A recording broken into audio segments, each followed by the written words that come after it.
काँग्रेसचे नेते आणि खासदार राहुल गांधी हे आता हिंदू राहिलेले नाही.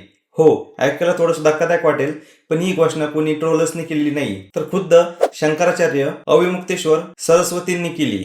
तर त्याचं झालं असं, राहुल गांधींनी काही दिवसापूर्वी एक विधान केलं होतं की मनुस्मृतीत बलात्काऱ्यांना संरक्षण आहे, हे बोलून त्यांनी थेट हिंदू धर्मग्रंथावर घाव घातला होता आणि यावरूनच धर्मवाद सुरू झाला. त्यानंतर शंकराचार्य म्हणतात की मनुस्मृतीमध्ये असा कुठलाही प्रकारचा मजकूर नाही. राहुल गांधी हे चुकीचं विधान करताय आणि समाजामध्ये चुकीचा संदेश पसरवताय. शंकराचार्य आता फक्त टीका करत नाहीये, तर त्यांनी थेट बहिष्काराची घोषणा केली आहे.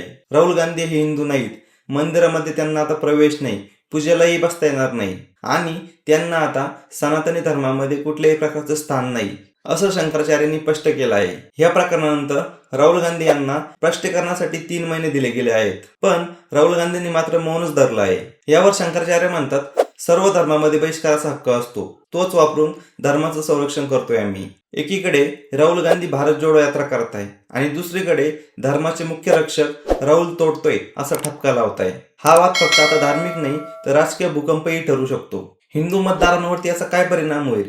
काँग्रेसची साखळी मोडेल का, की उलट भाजपसाठी एक नवी प्रचारपंक्ती मिळेल, जो मनुस्मृती मानेल वही सच्चा हिंदू अशा प्रकारची? राहुल गांधींचा धर्म आता संसदेत ठरेल का, की धर्मगुरूंच्या भाषणामध्ये?